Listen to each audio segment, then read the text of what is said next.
From their self-titled release, Alice in Chains with Again. It's time to do it again. And coming to the mic is the Korean Sentinel himself, my good friend and partner, Chris Aiken. What's going on there, Sentinel?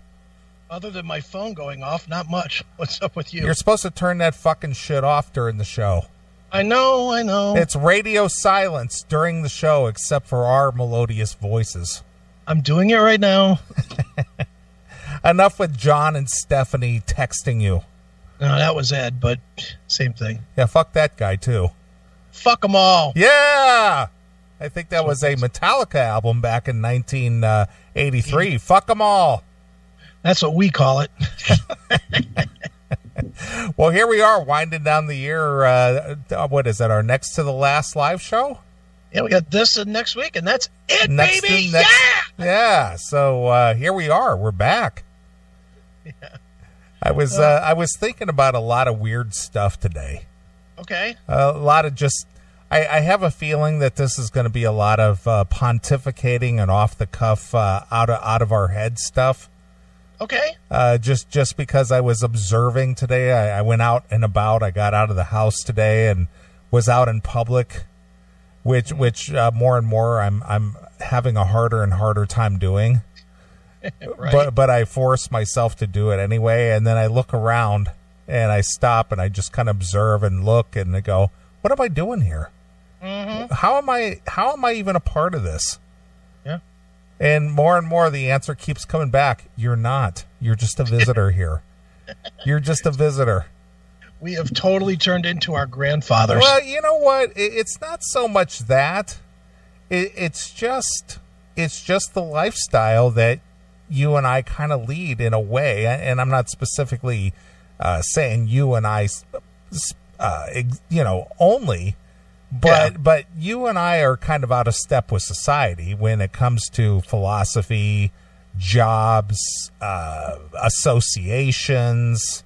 You know what it is. We're not the typical, guy who goes to work at the factory, comes home to the wife and kids, and drives the minivan, and the button down types. I guess I would try to say. We're not that type. Not at all. And so being that and there's nothing wrong with that. That's what makes our economy hum. I mean, that's your average person out there, but we're out of step with society, and it's a weird dynamic when I decide to step out of the house. Mm-hmm. And it's just like, oh my God, I got nothing in common with these people. Yeah, I'm with you. So I did that today, and it was just sort of like, it was kind of like I was in an alternate universe. Mm-hmm. Well, where were you? Well, I went out, I checked the CMS post office box today, and then I went up to the Quaker Steak and Lube to go get something to eat, and, I was just kind of like cruising around in the Camaro and just kind of, taking a leisurely afternoon because the weather wasn't too bad. It was sunny, and I thought, I got to get out of the house a little bit, and because last night I went out, I got home yesterday about 5:30 or so, and I thought, you know what, it's been a while. There's a place here not too far from me that they have really good prime rib, and I was just in this mood for a prime rib. I haven't had any in a few months, and I thought, I'm gonna go have this prime rib, right? So I went and had some prime rib, had some wine, just had a really good dinner. It was fantastic. Okay. I came home. I decided to flip on some Netflix. I watched that serial killer guy from Texas. I don't know if you've seen that or not. I watched it yesterday. Yeah. Well, I watched it last night, right? Henry Lucas. Yeah. So I watched the first 2 episodes. Mm-hmm. And then I just went to sleep. I went to sleep. I literally slept 15 hours. Nice. And I probably fell asleep, I don't know, maybe 8:30. Okay. And I woke up, it was 11:15 today. Wow. It was just like, I think I've just been stressing. It's just winter time. It's just that time of year. And it was just sort of like a hibernation thing. I had a full belly. I had some wine. I was just relaxed. I was just like, I don't have to go anywhere. Don't have to do anything. And I just sort of just like let my whole mind go. It's just like I don't have any responsibilities, nowhere to go, nowhere to be, don't have to get up at a certain time. And I woke up, like I said, about 11:15 this morning. So it was just like one of those that I just like, I just let it all go. Right.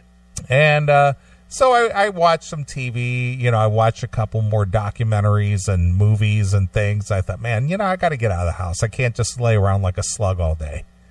Mm-hmm. So I left the house, went and checked the P.O. box, picked up some mail, took a drive around a little bit. Then I went to went to the Quaker Steak and had some food and, just kind of hanging out a little bit. And it's really weird. Every time I go in this place, these people treat me like I'm like some kind of celebrity or something. You are. It's weird. You're the great Neeley. Well, they don't know me by name or know who I am or what I do, but it's just like they're very extremely, it's like they go out of their way to make sure I'm taken care of. It's that, hey, there's that rock star that lives in town. Well, what's his name? I don't know, but I know he's famous. I know he's famous, man. Well, the one guy who works there, I don't know what his deal is, and I don't get where he comes from, but yeah. he says, and I don't even see any similarity whatsoever. Okay. He's every time he sees me, he calls me Daryl because he says I look like he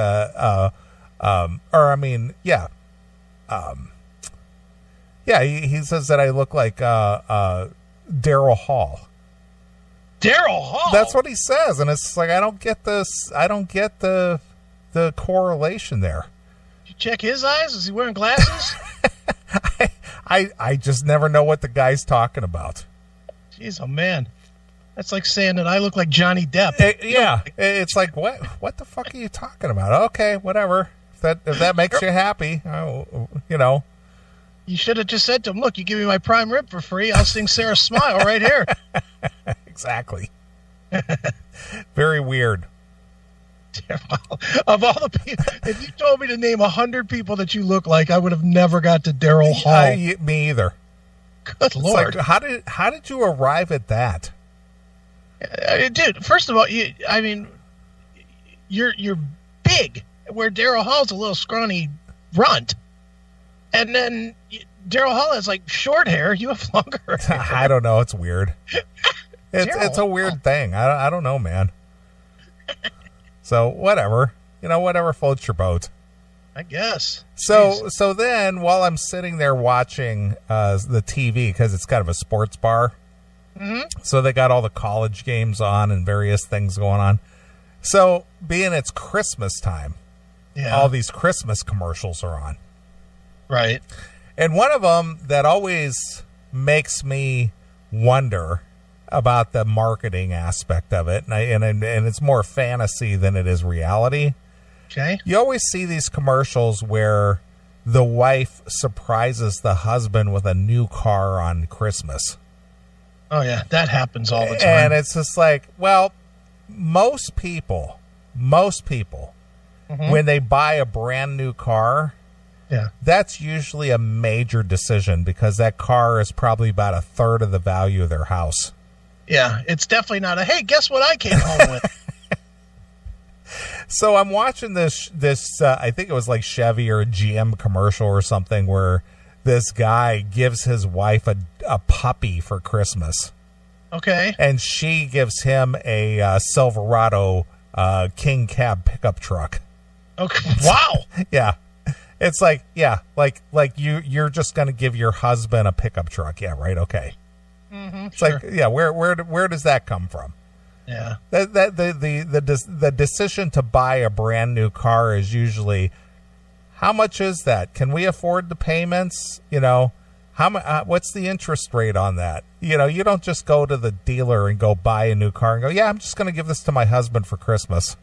I spent $75 at the pound. You spent $40,000 at the car dealer. It's closer. Sense. Yeah, it's closer to 50, but okay. Yeah, I mean, dude, you know which one? Speaking of those car commercials, and this one, it makes me want to throw my remote right through my fucking television screen and just scream as loud as I can. You're a fucking cunt. or your foam football or your foam foam brick. Yeah, your foam brick.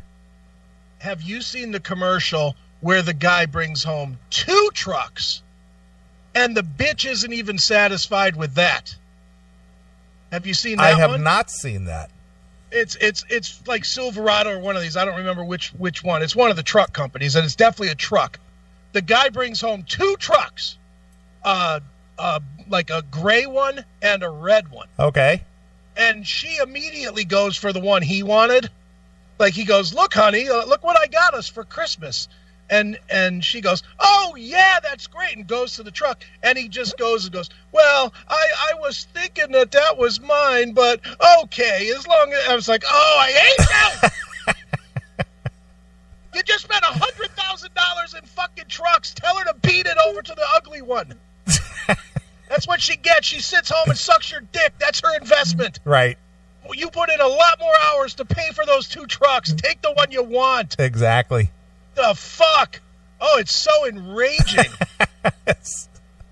Isn't that funny that you're just watching a lighthearted television commercial and you're getting mad at it? Dude, I get mad at all these commercials because anymore, every single time with these fucking commercials, it's no matter what the guy does, he's still a fucking buffoon. Well, of course, as long as he's a white guy. Oh, well, now, dude, they've really spread it out now. Now you can be a black guy and be a fucking idiot too. You can be any race and be a fucking idiot as long as you've got a dick and you acknowledge that you have a dick. As long as you're acknowledging your penisness, you can be an asshole. I think you just coined a new term. You acknowledge your penisness? Yes. Dude, you haven't... I mean, it can be anything anymore. Fucking breakfast cereal, the guy's the fucking tool, didn't bring home the milk, fucking, now we can't eat, now we have to go out to fucking Applebee's. It's such a fucking obnoxious world we live in. Yeah, the guy can't go to the grocery store on his own, so he's got to FaceTime with the wife to make sure he gets the right stuff. And he still fucks it up. He still fucks it up. Look on your list. I sent it to you.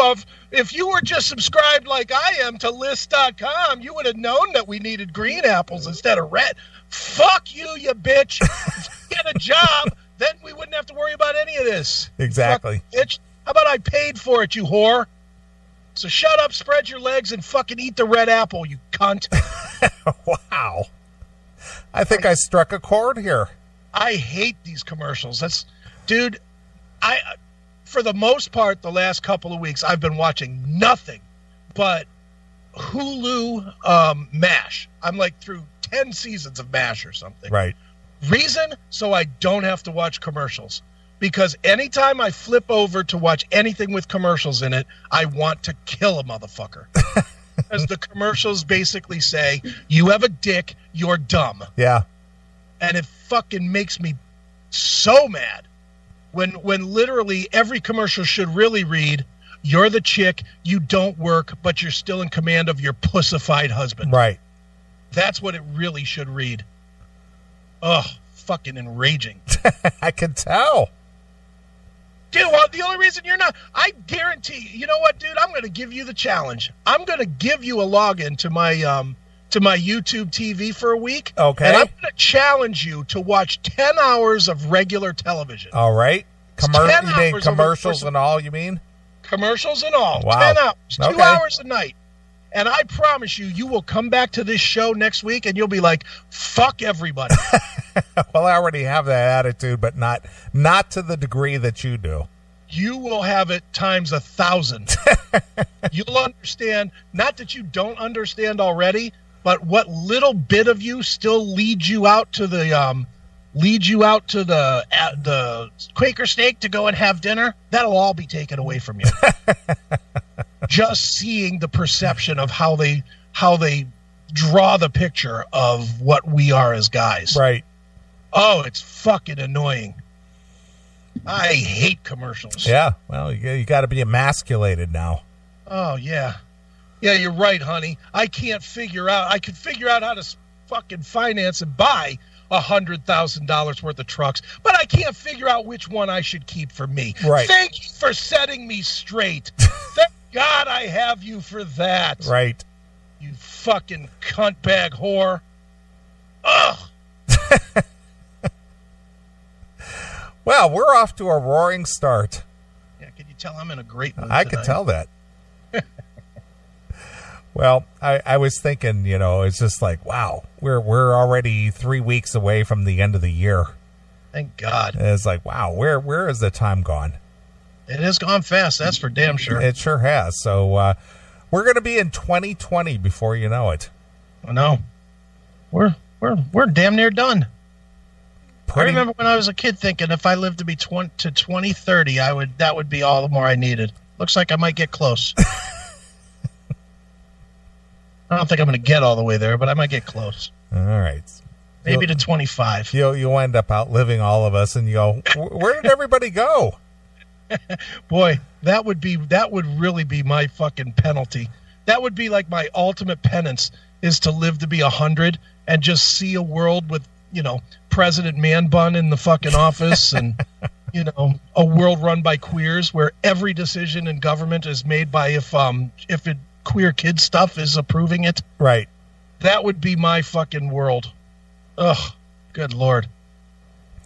Well, since we're talking about TV and food and all that kind of other stuff, yeah, can anyone, and I mean anyone, I don't care, and I want a real answer. I don't want just some philosophy. Mm-hmm. Why is it, whether it's on TV or in real life, that the males who are involved with food service, whether it's preparing it, whether it's serving it, whether you're some kind of a taste expert or a foodie or whatever you want, why is it that all of them are effeminate? Why is that? I don't know. Maybe you have to be soft to serve food, I guess. Well, I didn't say specifically serve, but whether it's cooking it or being a chef or being a maitre d', or whether it's being a waiter or whatever, they're all effeminate. Why is that? Why does the food service industry attract effeminate males? Because it's easier work. I don't know if that's the answer. You don't have to really work as hard, like on your, you're carrying drinks. You have to, you might have to carry a tray of food. And it's funny because the guys that do like the cooking shows, they're real masculine cocksuckers, but and not cocksuckers in the homosexual way, right? But like right. They're just nasty, right? Like whatever the guy is that does the Hell's Kitchen. I to be fair here, and I'm going to state this not because I want to avoid being outed as a faggot, but just because it's the truth. I've never watched Hell's Kitchen, but I've seen the commercials and shit for it. And that guy shouts everybody down. Right. So there must be some manly men in that industry. Sure. They're certainly not in the restaurants I go to, though. Well, it's just a mystery of life. Well, dude, and it's getting worse by the day. It's like I'll give you an example. My daughter. The only time I've been out this week, I was in the house literally the whole week except for 1 hour. And the 1 hour I was out was my daughter bought a new car, and she got it yesterday. Okay. And so she borrowed my car for the week to do her job so she could get back and forth to work and, without renting a car. And, I knew I didn't need it. So, I didn't need it for my commute from my bedroom to my couch. So it was like, okay, cool. She borrowed my car. Well, she brought me back my car, and I had to drive her back to her house. And so I take her over, and I look at my car. Or she actually picked me up, takes me back to her apartment. I get to my car. My car is fucking filthy. I mean, just looked like she went fucking racing it in mud pit or something. Just really, really dirty. So on the way home, I decided, well, I'm going to go get this thing washed off before, because I don't want to let, I'm trying to take care of this car. And I've done a pretty good job for me at taking care of this car. So I figured I'd go wash it off, get the salt off it, get all the dirt off it, whatever. And remember I told you a month and a half ago, I went to this car wash and had the douchey guy. Yeah. With the leading me in. Mm-hmm. Well, I get over to that same car wash. It's the only car wash that's open near my house. I go over by there, And I'm pleasantly surprised that an actual manly mid-20s guy comes to the door, or to the window, rather. All right. To the window. Like, you kind of pull in, and a guy comes and greets you and hands you, I don't know what it is, some kind of a cloth thing and then an air freshener. Yeah, right. You know, and he goes, what would you like? And he's all manly sounding. He's like, hey, how you doing? You know, he's like a dude. Yeah, he's just a regular dude. And since he was a dude, I'm all in. No cheap wash for me. Give me the $18 ultimate, because you're manly. Right. So I give him my credit card. He runs it. He goes, here you go, sir. Enjoy your car wash. It's like, thank you, I will.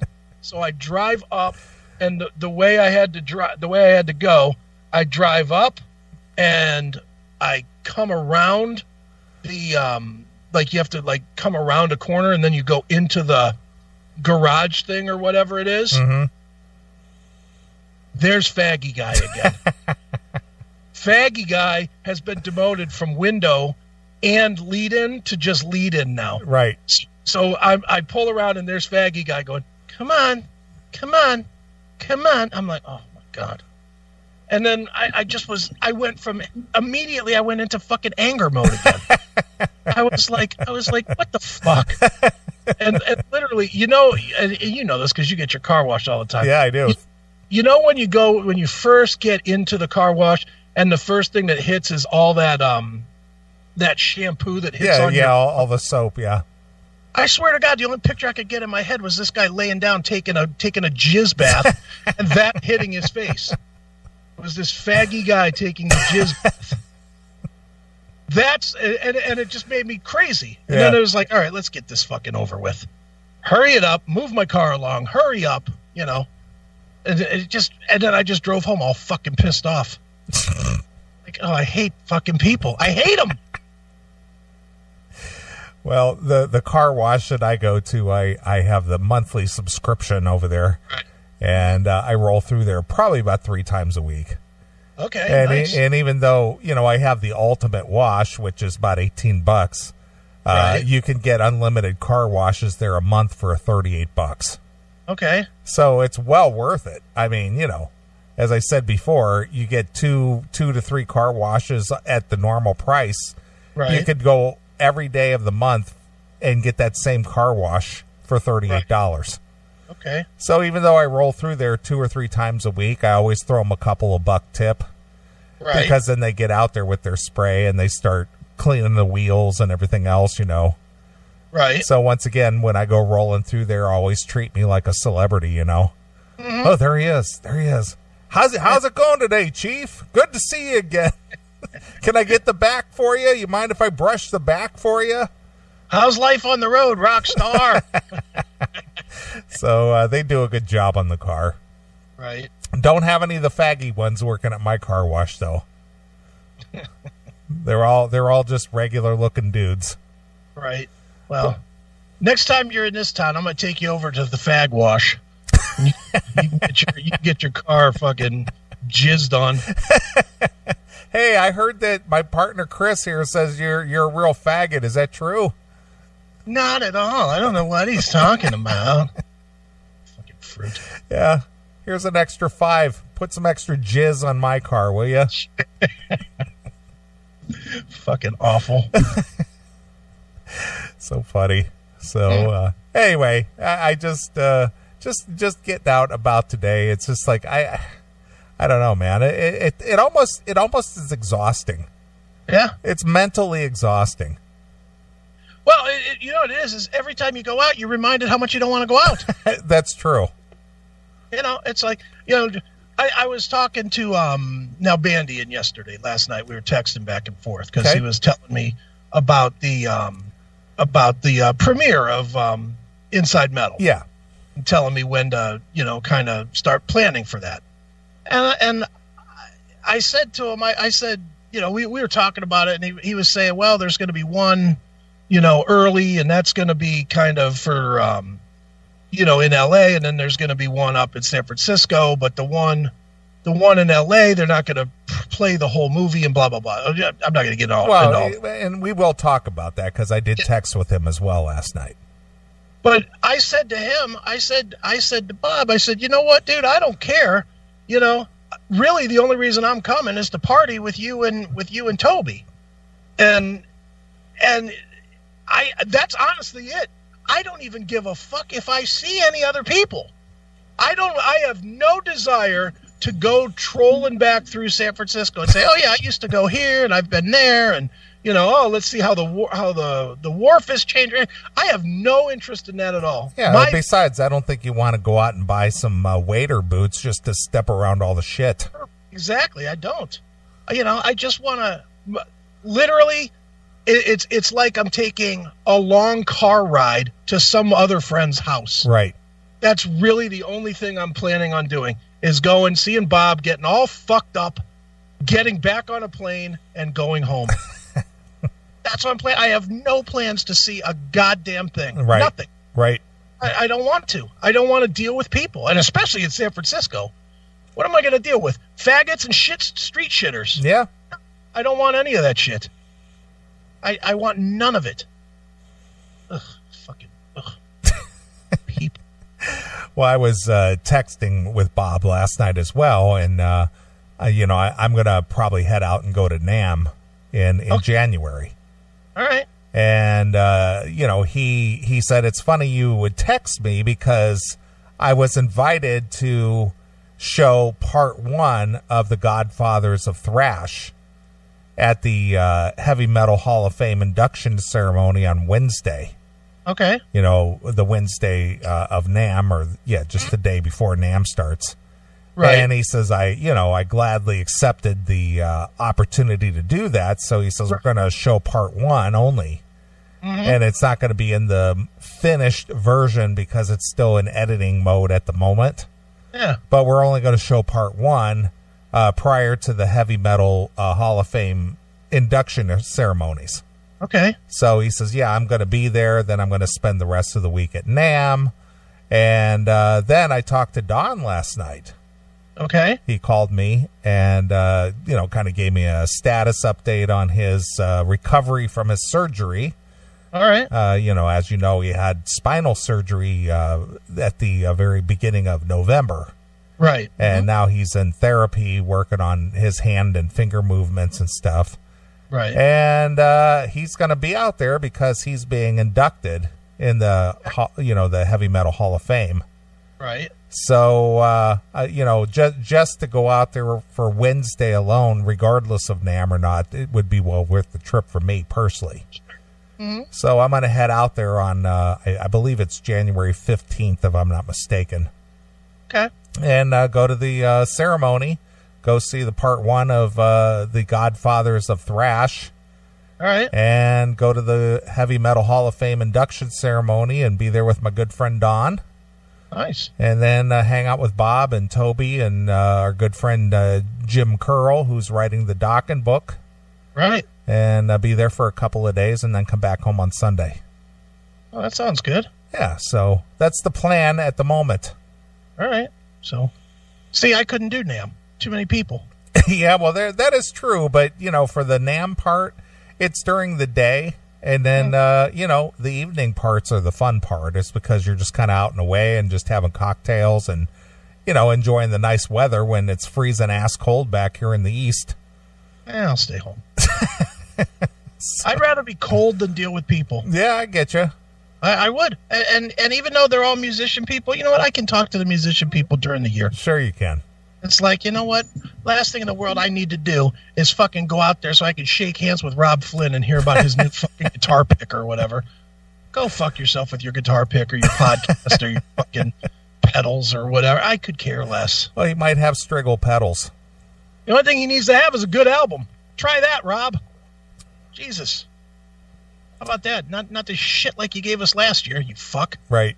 So that's the plan at the moment. So I think that's what I'm going to do. I'm going to head out and, you know, Don says he's doing good. You know, he's just, you know, going through the therapy and, you know, getting himself back in, you know, back in movement and moving around. Right. So all is good. So he sends his best to you and the rest of the CMS fans. And he says, you know, as soon as he feels up to it, he'll call in and let everybody know what's going on. Well, that's good. Yeah, he could throw me a text and say, hey, got my book. Thanks. He says he's just been, sleeping for the last couple of weeks, but yesterday he felt good enough to make a phone call and, bring me up to date and, let me know he's doing fine. Well, as a veteran of hospitalization, I can fully understand what he's going through. Yeah. I have been there, quite literally. So, but yeah, he was telling me, he says it's really weird, not to be able to feel your hand movements or your fingers, right. because that surgery has affected his dexterity in his hands. Right. And he says, yeah, it's just kind of weird to look at your hand and you think, okay, move your thumb, and nothing happens. Right. It's just like, so little by little, he says it, excuse me, John Levin, had some surgery in his shoulders and, up in his neck area. And he said it took about 3 months to, finally start getting some mobility back in your the feelings and the mobility back in your fingers. Right. Yeah, dude, it takes, when I had, on this hand, when all the fucking tendons got burned through and they reattached and I had to relearn to use my fingers again. Shit, dude, that shit took forever. Yeah. It took easily 5 months. And it was just 5 months of every single day some fucking nurse taking my hand and going, bend. Yeah. And they were bending until I was passing out from the fucking pain. Seriously, dude, they wanted to stop because my heart rate would get so fucking high and I was passing out and shit from the pain. And I was like, fuck that, put a heart monitor on me. If I pass out, you keep fucking working those hands. Right. Because I want my fucking hand. I don't want to be fucking Bob Dole, I don't just put a pencil in your hand that looks like you're doing something. Yeah, I don't want that. I want my fucking hands to work at least a little bit. Yeah. So, I did. And I fully understand what he's saying, dude. It took me, it probably took, before I could really do stuff like small buttons and shit like that, probably a year. Mm-hmm. Year, maybe 14, 15 months. Yeah. It was a bitch. And tying something, like tying a shoe or some shit like that, forget it. I went 3 years with those fucking Velcro shoes. I couldn't, and I could barely do that because I couldn't even pinch the fucking Velcro to pull it over or pull it off. It was fucked. And interestingly enough, doing reviews for Scene Magazine was your best therapy for your hands. Well, that was it. Was the doctor asked me if I could write or if I could type, because I was supposed to be doing fucking squeezing a tennis ball and stuff, and I was like, I did that for I don't know an hour, and I was like, fuck this sucks. I'm not doing this. Sitting on a table or on a couch squeezing a fucking tennis ball, fuck that. Yeah, but now if it was a nice big set of titties, you would sit there and squeeze those for easily for an hour. My hands would have been healed in about 3 hours. But give me a nice big set of titties.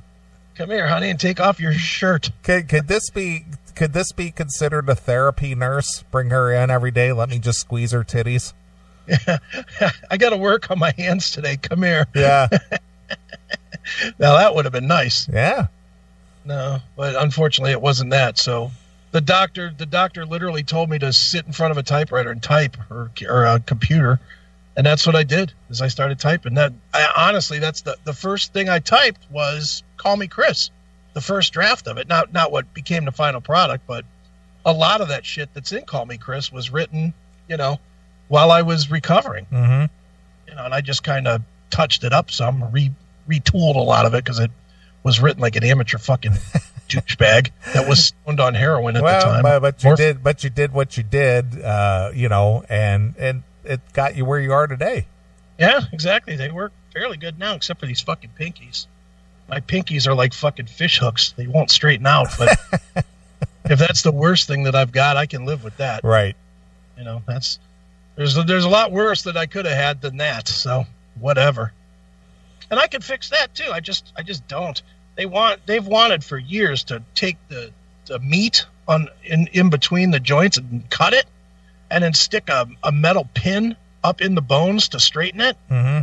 and let it heal for like 2 months and Yeah. then pull that pin out. And I did it once, and that fucking pin coming out hurt so fucking bad, and it didn't work, that I was just like, you know what? Fuck it. I'll just have fucking pinkies. Yeah. I just can't do the devil horns. I don't care. Yeah. That's literally, I swear to God, this is not even me being silly or anything. That is the worst handicap that I have from the accident, is that I can't do the devil horns because my fucking pinkies are both fucking hooked. Looks more like the Texas Longhorns horns, hook 'em horns, but I can't do the devil horns. That's why if you ever look at a bunch of pictures, like when I'm with rock stars or whatever, I do the closed fist. Right. Because I can't do the fucking metal horns. I look like a fucking retarded douche. Well, if that's the worst you have to contend with, I would say that you did pretty well. Yeah, I think I survived it okay. Other than that devil horn thing. Damn it! I can't do the devil horns. What can you do about this, Doc? I'm gonna have to commit suicide. Yeah. I can't fucking afford Dio. If I can't rock properly, I'd rather die. That's right. Too funny. It is funny. So, if and when the time comes, are you planning on making the trip to Northern California for the screening? Yep, I am. So you're actually gonna do it, huh? Going to go, yeah. Dude, I gotta go. I'm in the fucking movie. Well, I get it. I get it. I just know you and your aversion to traveling. I don't like to travel. I really don't. And Lord knows, being the fat guy on the plane is never fun. But whatever. It's one time. I'll go. And again, I'm going because I want to hang with Bob and Toby. I'm really not planning on seeing anything. I'll sit in a hotel till it's time to be fucking somewhere to be drinking, and that's when I'll be drinking. Yeah, just wheel me out to the premiere, and I'll do my thing, and then wheel me back to the hotel, and wheel me back to the airport. Perfect. A party in the airport, as far as I'm concerned. I'll land. We'll hit the bar that's in there. We can just drink our faces off. I'll pass out in the chairs, and I'll get back on the plane. Yeah, there you go. Works for me. I don't need to see anything. It's time travel. Well, dude, I mean, there is the part of me that did live there for a while. So it's not like when you go, you don't really go sightseeing. No, not at all. Because you lived there. Yeah, that's true. So when you go, it's with a purpose. You always have, well, on this day I'm going to see this person. On that day I'm going to see this person. On this day is the event. On this day I go home. Yeah. I'm the exact same way. I lived out there. I don't need to go see the fucking wharf. I don't need to go see if this club or that club is still there, which I know they're not 30 years later. I could do that with the internet. I don't have to fucking go there. It'd just be much better to just kind of go and see Bob and go home. Yeah, go. That's me. For the reason I go to any of these things is just for the hang. Right. It's not because I'm out sightseeing and I'm going to go here and I'm going to go there. It's just it's not the thing. It's just like, hey, I want to go hang out with my friends or do this and that, and that's really the only reason I go. Yeah. That's look. I'm going to see Bob and to see Toby. That's it. That's all there is. There's no other reason for me to go out there. I mean, my brother lives in San Diego. That was the only real reason I wanted to go maybe to the LA one, was to go and see my brother's place in San Diego. Right. But you know what? I'm going to see my brother. He'll be here at Christmas. Good enough. Good enough. I don't need to go back there. For what? Oh, look, here's your house. Amazing. Just like the house you had here, only it's out here. Yeah. Fantastic. Yeah. So is he flying single now, or is he still involved, or what's his deal? My brother? Yeah. Oh, he's married, kids. Oh, okay. I didn't know. He's on second round of having family.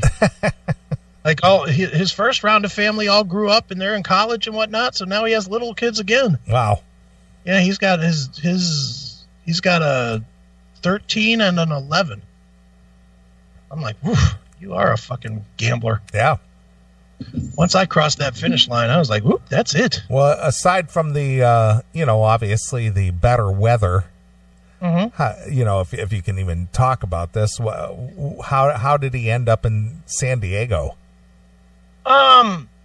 His wife is Asian. Okay. I guess there's like an Asian community out there. Okay. And she wanted to live there, and that's how he ended up there. So just for familiarity, that's basically it. That's all I've ever been told. Okay. You know, I mean, he didn't go because he wanted to. He had some great love to move to California. Okay. For a while, he had said he was going to move to Japan. All right. And then all of a sudden, he was in California. I was like, oh, okay. You know, I don't know. I mean, I don't know the ins and outs of it. You know how sometimes you just know when to stay out of a situation, stay out of a conversation. Yeah. You just kind of let it go. You just say, okay, I'll take your word for it. It's like, hey, are you happy? Cool, man. All good with me.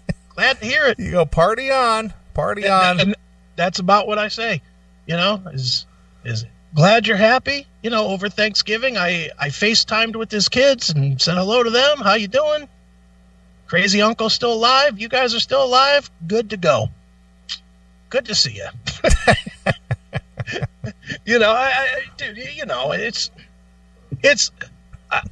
I envy the money that my brother makes, and he makes an ass load of money. But everything else about his life is so different from what I would do, and I'm not saying that in a negative way. Yeah, it's just not your cup of tea. No, I mean he lives in the corporate world, and he's a very corporate fella, you know, and he's used to the khakis and the golf shirts and let's sit down and have a meeting about this meeting that we're going to have about the meeting. Yeah, he's that guy, and flies all over the country to take meetings and shit. Fuck that. I'll have your people call my people. We'll get together for lunch. Yeah. My meetings are, hey man, what's up? You know, I'm sitting here on my couch with my hair down, fucking wearing a pair of sweats. Yeah. And watching Henry Lee Lucas fucking documentaries while I work. Yeah. That's great. That's my life. I get you. You know, it's one of those things. It's one of those, you know, and I'm sure you have this too, dude. There are certain changes you could make to make more money, but why would you? You know, why would you give up what you do have in order to have what you don't? Right. You know, and you evaluate that shit. Well, you know, yeah, it's the risk for reward, or, you know, it's like, well, do I want to expend this part of my life or this much energy or this just to gain that? Yeah, exactly. I get it. You know, yeah, it would be great. It would be great to once a week look in my bank account and see 6 zeros in it. That'd be fucking awesome. Sure wouldn't be awesome if I had fucking short hair and was like, okay, Mr. Jameson, I'll be right there with your TPS reports. It wouldn't be worth that at all. I'd fucking kill somebody. Right. Yeah, I'll pass. I tried that life for years and I hated it. Yeah. Oh, thank you. And I do good now. You know, I mean, I make 6 figures. I'm good. Yeah. I can afford the bar. Yeah, I'm with you. I just remember that, you know, even when I lived out in L.A., I left there in 91, and even people in 91, you know, we're talking, what, 91, 2001, to 20, 28 years, almost 30 years ago. Yeah. People, you know, speaking of the Asian influx into California, Southern California, even people then were saying that UCLA was changing the meaning of UCLA to unsuspecting Caucasians lost among Asians. It is. I've heard it's definitely a very high Asian community. It is. And like I said, that was 30 years ago they were talking like that. I can't even imagine what it's like today. It's all Chinatown, probably. Yeah, pretty much. Yeah, I don't know. I don't know. And I probably will not know, because I can't imagine that I would be. I mean, at some point I probably will end up out there, and I'll see my brother, you know, and I'll see his place, and he'll take me to dinner at whatever place in San Diego, and I'll be like, ooh, nice, sun's out, cool. Do I leave? You know, it's weird because I am so the black sheep of my family. You know, my family are all very conservative attitude, although very left-leaning politically. Mm-hmm. You know, if that makes sense. You know, it's definitely left-leaning at family functions, but everything is every bit of the shock and outrage that could be gained from seeing anything happens. So I guess it's just leftist, I guess. And then there's me, who's just like, fuck it, let's go. Let's go have some fucking fun. Yeah.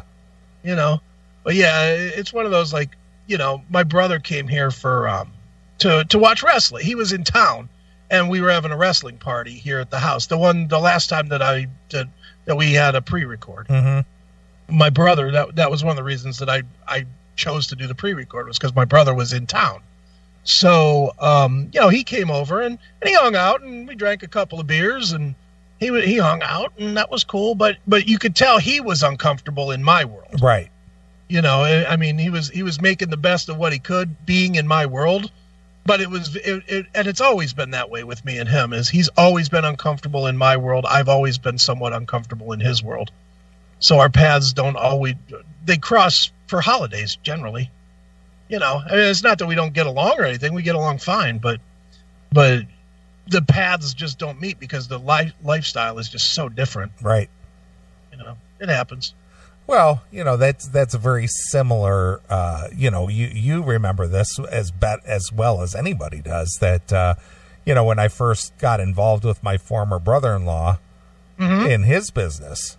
Oh, yeah. Me being the guy that I am, that just puts right out there on the table with no filter, Mm-hmm. being ingrained into his world where everything is politically correct and be careful what you say and, you know, this and that. It's just like, I just said things as they were, you know, I just put it right out there, and it was just like, you know, that whole thing. And it was just like, I wasn't saying or doing anything to intentionally be provocative. No, it's just, that's who I am. Right. You know, and for some people that attitude was refreshing, and for other people's it was shocking. Yeah. Everybody wants you to be milquetoast. Yeah. That just baffles me, because that's like the one thing, anybody that is like that, I can't wait to get away from them. Even if I'd rather be around somebody who I disagree with every fucking word out of their mouth than anybody that's just middle of the road. Yeah. You know, because at least if you're against everything, there's something to talk about. When you get around somebody, it's like, hey, yeah, that's great. You know, everything's cool. You know, oh, did you see that NCIS New England or whatever? That's great. Yeah. And they just have the most milquetoast ideas, and everything in their life is, you know, Jimmy Fallon and shit like that. Yeah. Well, let's not rock the boat. Yeah. Yeah. Let's not be too shocking or offensive or you know, put people on their toes. Oh, let's turn the channel because they're talking about something I don't want to hear. Yeah. Yeah, there's a lot of that. I can't stand that. My sister, when she was married to him, and we were all in business, and I would just kind of like say what was on my mind, and I would look over at her. She'd be like looking at me frantically and then putting her finger up to her mouth like, shh. I was like, shut up. It's like, don't say that. Shh. You know, it's like, let's not upset anybody. Shh. Yeah. Well, dude, it's very unsettling at fucking family functions, especially in today's day and age. You know, because I just don't. I mean, you know, I don't care. Honestly, I could give two fucks about Trump, Pelosi, whatever. I could give a fuck. And, you know, even like at Thanksgiving, my niece wanted to start in on that shit. And she started with me. I was like, you know what? I could care. I told her flat out, I said, I could care less. I don't care if he lives or dies. And she was like, oh, you can't say that. Yes, I can. I just did. I just did. And that was pretty much the end of the conversation. Once you fucking hit it between the eyes, then it's done, you know? Yeah. But you have to anymore. Yeah. You to just say, look, I don't give a fuck about your fucking ideas. Well, what was kind of funny, and you know, speaking of that, my oldest nephew, he he's got, a couple young kids. I talked about this last week. And, right. I think they're 11 and 9, if I'm not mistaken. And, they're getting to know who I am a little bit. Okay. And they're in the car, like he and his son, who's 11. He's like, hey, could we tune in and listen to Uncle Wendell's, radio show? No. It's like, no. Well, why not? Why can't we listen? It's like, well, when you get older, you'll understand. Mm-hmm. Much older. Right. Dude, I had that problem with my niece Emily when she was younger, when, I don't know, 6 years ago or whatever. She got a hold of my phone and was taking, like she was into that whole selfie move, Mm-hmm. back then. And then she was a kid. So she's taking a bunch of selfies, and then she went into my phone looking for fucking her pictures of herself on her selfies,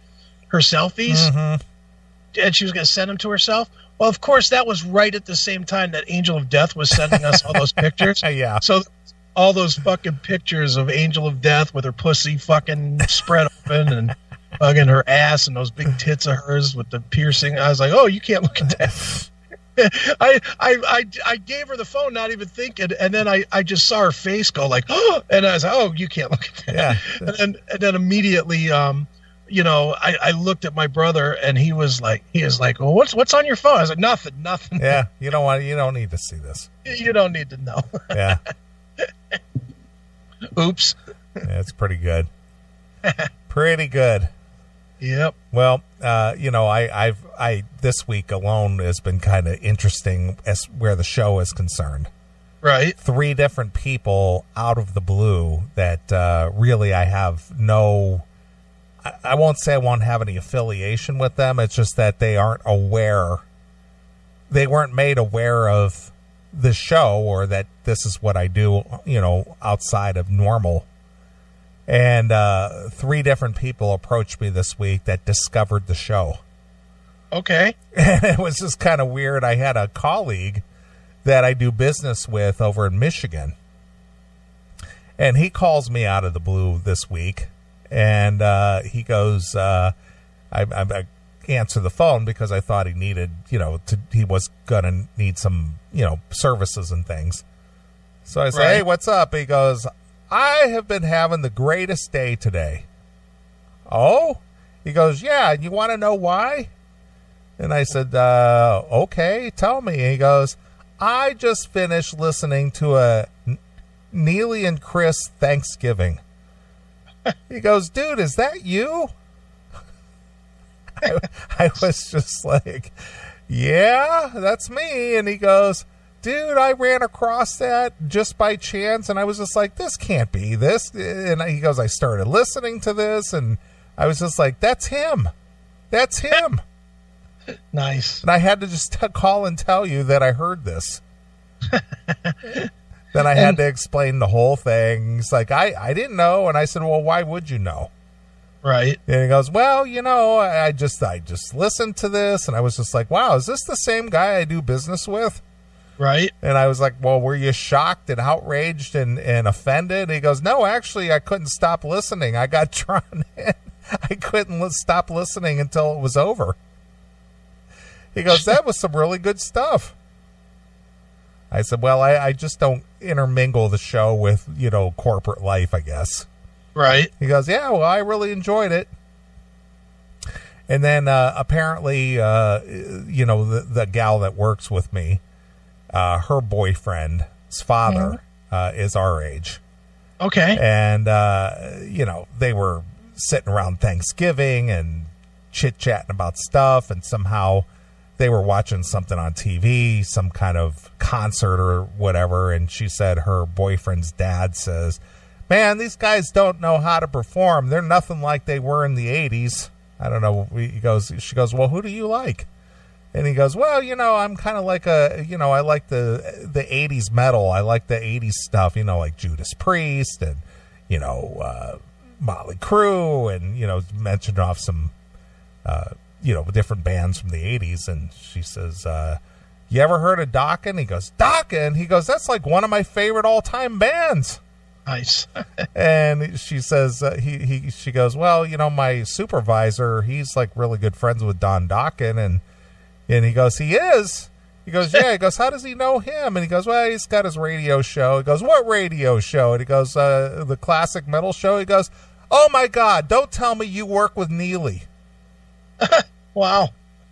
She goes, well, yeah, I do. And she goes, that is really crazy. I knew he lived in the area somewhere, but I had no idea. Right. She goes, well, yeah, he's my supervisor. And he goes, holy shit, that must be cool. It's like, okay. It's just bizarre.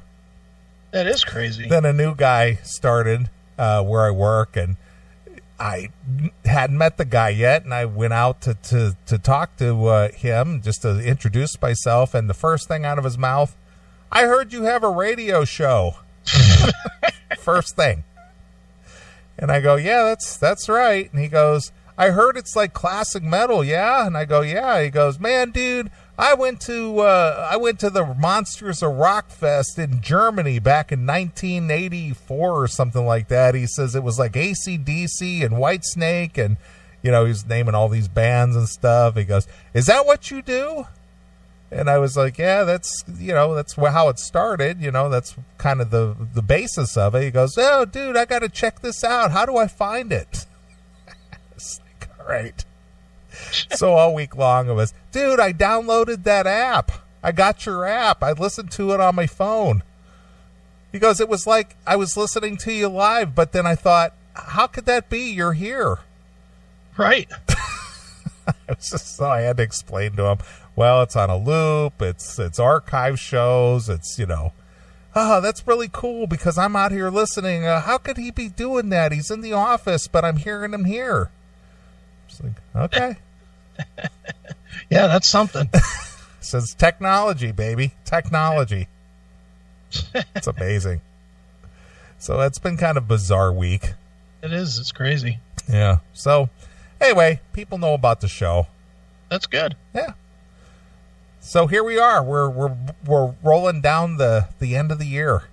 We are. Absolutely. Well, you and I'll tell you what, we'll take a break, and then we'll come back and we'll talk about some of the special stuff that we have for the listeners for the break, during the break. Yeah. Okay. So, might have to be a long break. Looks like I might have to run out real fast, so it might be like a half-hour break. Really? Yes. Okay. My daughter, I guess, left her fucking lights on in her car and fucking drained her battery dead. All right. So she's in fucking town. So all right. Well, just what we'll do is we'll do some music. Yeah, we'll do. I'll be back within a half hour. All right. You just text me and let me know what the status update is. All right. Can I pick a song, though? Sure, you can. Because why not? I have something we haven't played in a long time that I know is kick-ass. And you'll like this pick, too. All right. Going back to the archives. Yes. I would like to hear 500-Pound Steam from Animal. Animal. All right. Remember that? Yep, absolutely. And somebody on Facebook was asking if Randy Piper was still alive. And I was like, yeah, he fucking had a great band in the 2000s. Yeah, I think he lives out in Phoenix, if I'm not mistaken. I think he's still out there. Yeah, I don't know if he's still doing music or not, but that Animal band was kick-ass. It was. I agree. All right. Well, we'll do that. We'll play some 900-Pound Steam, some Randy Piper's Animal. All right. Featuring Rich Lewis on lead vocal. And, well, here it is. This is from the Animal release, 500-Pound Steam, or 900-Pound Steam, rather, exclusively here on your classic metal show. This is Randy Piper and Rich Lewis of Animal. You're rocking hard to the classic metal show.